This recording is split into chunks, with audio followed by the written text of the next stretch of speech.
body parts found in Milwaukee County. A severed leg was found. And so when he's in inside, I want you to torture that. What's good, everyone? Welcome to Cyn on the Chat. This is your girl Cyn. Let's get right to it.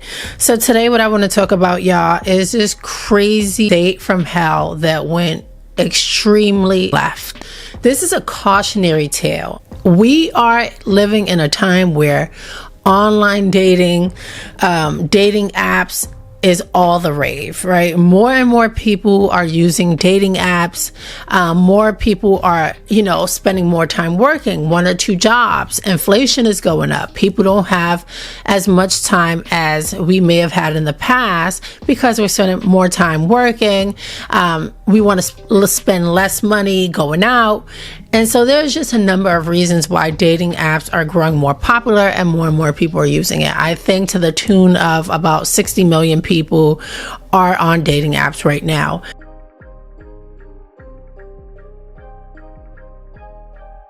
While dating apps have proven to be wonderful in many cases, there are some pretty horrific incidents that have risen from dating apps, right? We hear about them all the time, it seems like. And to me, one is just too many. It is hard to gauge people.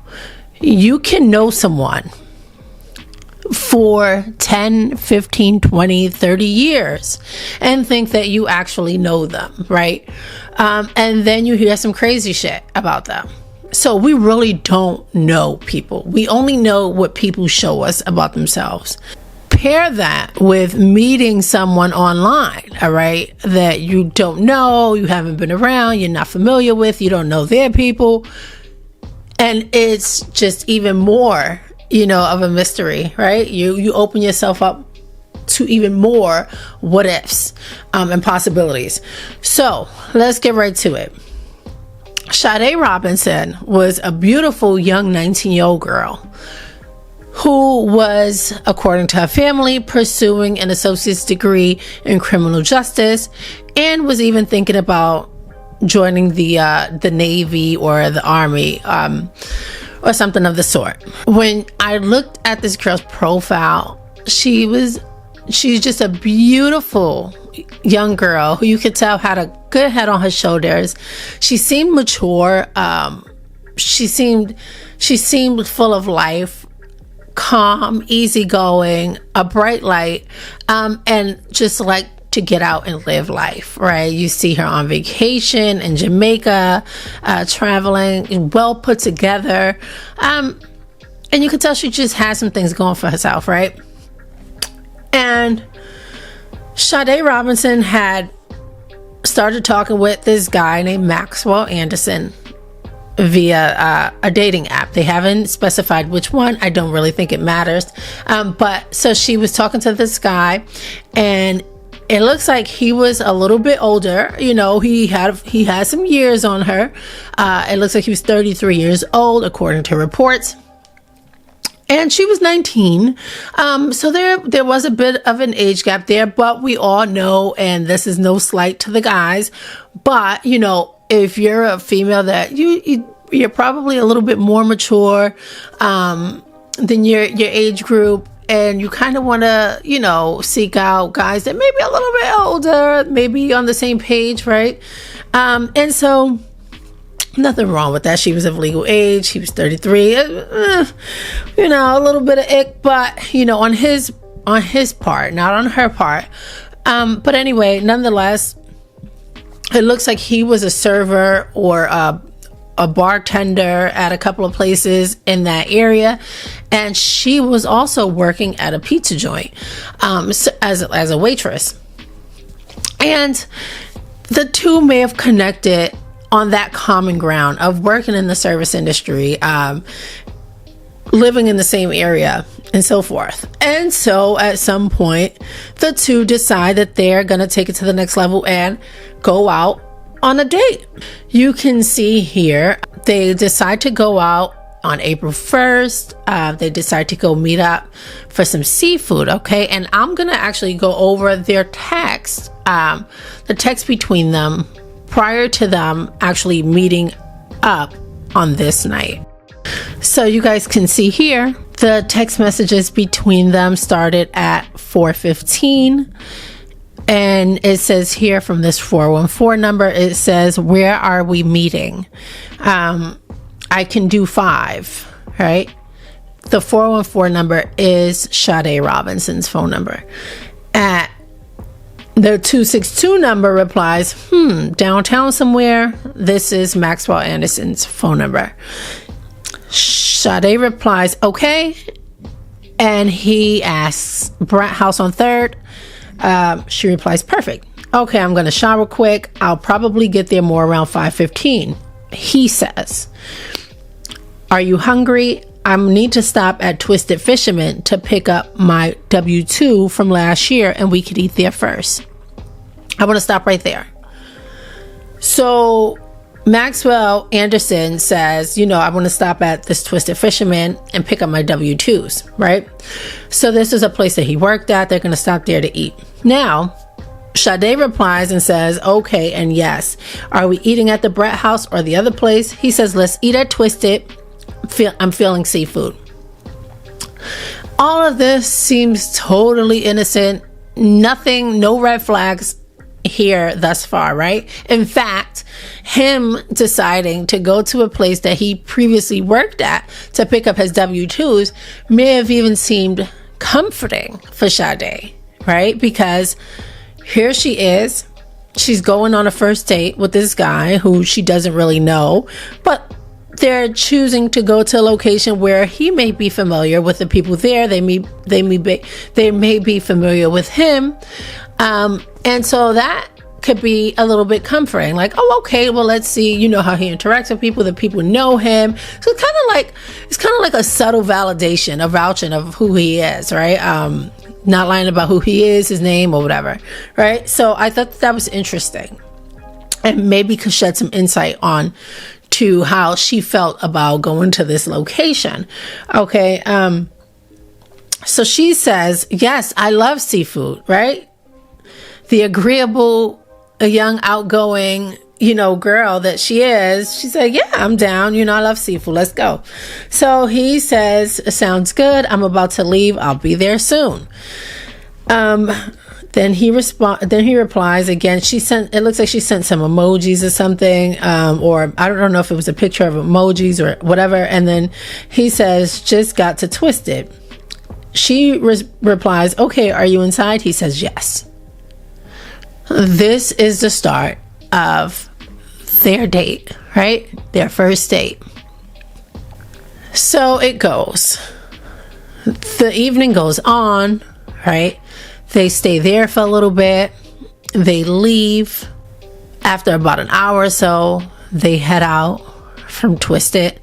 Then they head over to Dukes on the Water, right? Now, you can tell by the text message that they probably planned on going to a couple of places, maybe hop around a little bit, because they mentioned stopping there first, insinuating that there were other places that they would probably head to.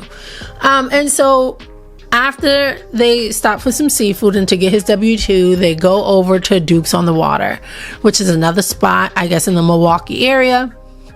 They go there, have some drinks, and they stayed there, according to the reports. It looks like for about 3 hours or so, and then they head over to Maxwell's home. Okay. What's interesting about this is there are no red flags thus far. According to information that came out after all of this, Maxwell spoke to some people that he worked with at Fisherman, and he spoke about how he was having a first date. He was there for a first date. He seemed pretty, like looking forward to it. And Sade spoke with someone where she lived, and she spoke about how she was going on a first date, and she seemed pretty excited about it, right? And so everything seemed to be going just fine until Sade didn't get work the next day on April 2nd. Sade didn't get to work, and the last Snapchat that she had posted was of her at Dukes on the Water the night before. Okay? So now we're going to go into a timeline here of events. On April 2nd, approximately 7:32 a.m., members of the Milwaukee Fire Department responded to 1819 North 29th Street, all right, for a vehicle fire. Responders located a 2020 Honda Civic with Wisconsin registration. The vehicle has sustained extreme fire damage, completely damaging the interior of the Civic. On Tuesday, April 2nd, at 5:29 p.m., members of law enforcement, including the Milwaukee County Sheriff's Office and Cudahy Police Department, responded to a Warnemount Park located, I'm probably butchering these locations, but it's not important, at 5400 South Lake Drive to a report of a human leg located on the beach. First responders were led by the citizen who called police to the leg. Responding deputies located the right leg of what appeared to be a black female. Okay? The leg was severed just below the hip socket and appeared to have been sawn off. So that means that this leg was cut off with a saw. All right?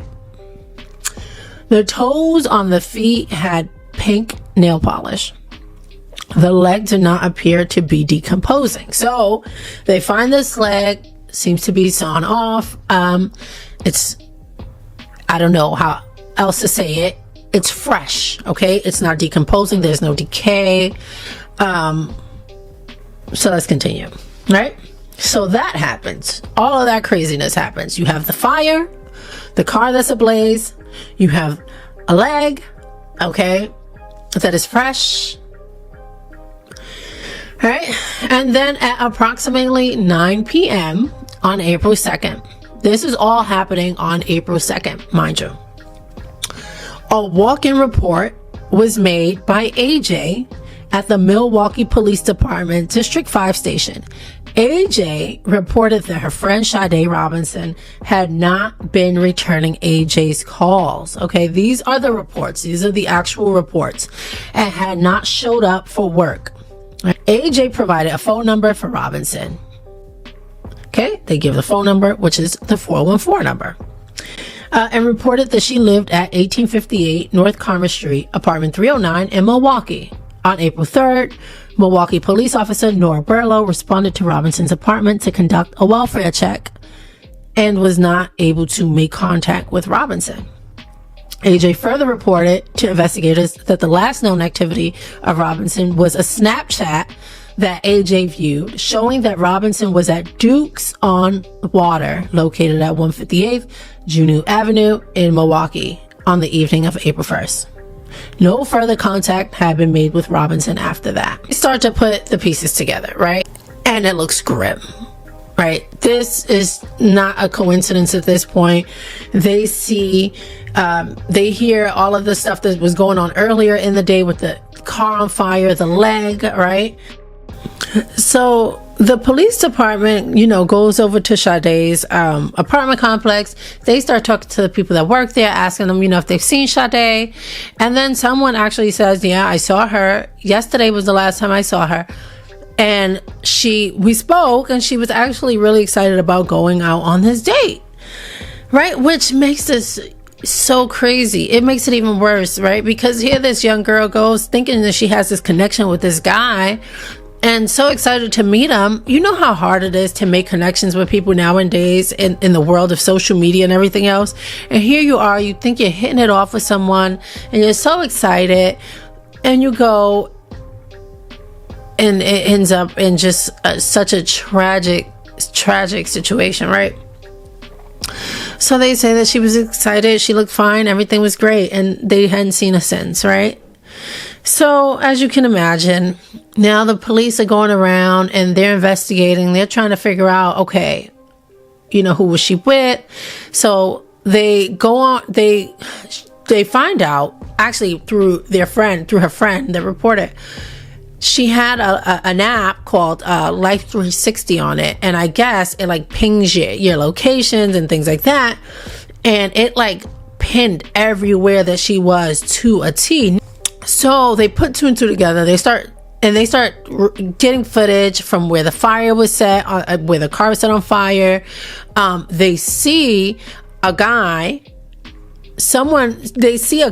with a lighter, lighting it up, throwing it in the car and walking away from it, right? So two people see him doing this, and then like they see him walking and they see the car go on fire, and they start screaming to people, oh my God, like he just did that. He set the car on fire, right? So like they're trying to get people's attention, and here this mother is he's just walking off away from the scene with his backpack.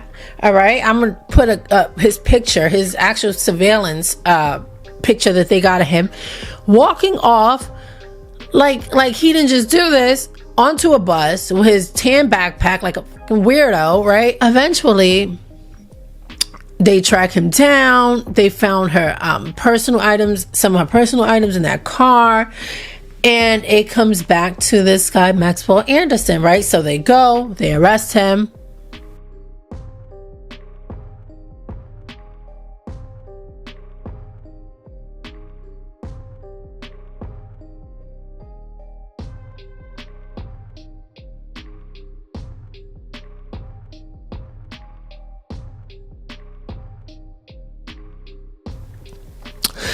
And they hold him for a bit because they couldn't really charge him with anything because they weren't sure. They just know that he was, at this point, they know pretty much that he was with her. And that's another thing. We don't know if this was premeditated, if he had done this, if he had ideations of doing this in the past, because it wasn't like a secret date. He went to places where he was well known with her. None of this was like hidden. None of this seems sneaky or odd or off. We don't know if something just snapped, if he was on something. What makes someone do this? And from the way that he went, according to the reports, and set this car on fire, he wasn't trying to hide that either. I mean, he just lit it on fire and walked away and hopped on the bus like it was nothing, right? So clearly it takes a level of depravity and illness to harm someone to this degree for no reason. But then to do this out in public pretty much, all right, and just be so blatant about all of this is a whole nother level of lunacy, right? And so they arrest him without incident. You can see him walking off into the car. They take his mugshot. He looks creepy as hell, right? Just looks crazy. And I'm curious, honestly, not that this matters, but I'm curious to see what he looks like on his dating profile. Because if I would have saw that picture, I would have been like, oh, there's some screws loose here. But nonetheless, they arrest him. They hold him for a couple days without any charges. And then after the judge granted an extension, they conducted a search warrant. They found blood on one of his bed mattresses. They found his backyard was dug up, had a bunch of holes in it. And then I noticed, I'm kind of sidetracking a little bit. Somebody on Facebook that claims to know him and had gone to his house maybe a year or two before, said that she spoke to him for a little bit, went to his house with him, and he was building a tunnel or underground tunnel or something in his home, in his basement. And he asked the girl if she wanted to go down there and see, and she was like, no, I'm good. Like, I'm not really, I'm all set. And she said it just spooked her out, right? And he was like, yeah, it's kind of creepy down there, and left it alone. But luckily, she made it out, right? So maybe, and I'm just theorizing, I don't know, maybe he was having these ideations, like I said before, a lot of these people that do crazy stuff like this, they have like these fantasies in their heads of doing stuff, and I think it's just they deal with it for so long that eventually they just like act on it. So we don't know if he had some like big grand scheme to like put a bunch of people down there. Why would he be building a tunnel in his house, right? Digging all these big holes in the yard, unless he was doing renovation or something. But you know, it just is all really, really sketch, right? And creepy. And so now he was eventually charged with mutilation of a corpse. I believe they hit him with, let me just make sure, I believe they hit him with first degree intentional homicide, mutilating a corpse, arson of property other than building. Okay, and so those are his charges. All right, and now there are some rumors that I guess he comes from a prominent family who owns like some businesses, some insurance companies and whatnot. This is all speculation. I do not know this for sure. Okay, but they said that they hired him a good attorney, and the family is outraged, and rightfully so, because they just can't believe how could the family even defend him or defend his actions that are so gruesome, right? And I always think about this too, right? And I think about attorneys too. How could you even feel right defending someone who can do something like this, right? However, in the United States of America, we do have a thing called Bill of Rights, and we do have a thing called due process. And every American, no matter how gruesome the charge, the case, the accusations are, you have the right to due process. That is what makes our legal system different than others. I don't know if it's right. I don't know. You know, I don't want to say it's right or wrong. But it just means he's afforded a certain amount of rights, and he has to go through the system and through the process to be found guilty. Okay. And an attorney's job, I've spoken with criminal defense attorneys who defended people that, you know, have unalived their own babies. And I commented, you know, that must be a very tough thing to do. And what I've gotten in response is, well, my job is to make sure that they get due process and that they're defended properly, and that, you know, the outcome is just, right? So I guess we do need people on both sides, right? Otherwise, you know, a lot of things could go wrong if we did not have due process. Nonetheless, the family is outraged, okay? And the mother, and I feel her on this, okay? She has some things to say at the courthouse to reporters, and this is what she had to say, okay? And I think it was her father or her uncle or someone else who was there, but this is what they both had to say. Sick son of a hurt my baby. This sick son of a is gonna pay. This is justice for Sade. Who the would do something like this to my beautiful baby? She hurt nobody. She harmed nobody. I hate this. And so when he's in the inside, I want you to rape like till I get to hunt him eternally.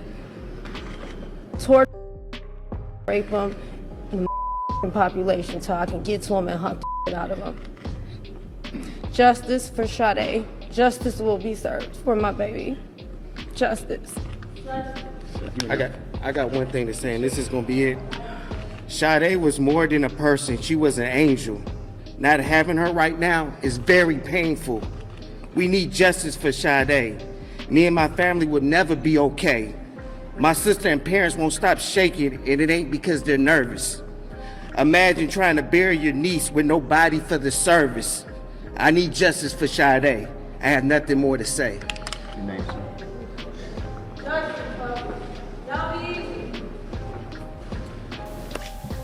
See, I saw she was heated, and she wasn't holding back, and I don't blame her, because if it was you if it was me, if it was anybody else, we'd feel the same way, right? And at that time, I know she probably want to go through that courtroom, but you can't put yourself in a predicament where you can't be available to get the support that you need and to be the support. I think they have another daughter, right? So Sade had a sibling who's probably just going through it. It looked like her and her sister were really, really close. And it looked, all of Sade's family and friends, there's just an outpouring of sadness and support. The place where she worked, I think, was Pizza Shuttle.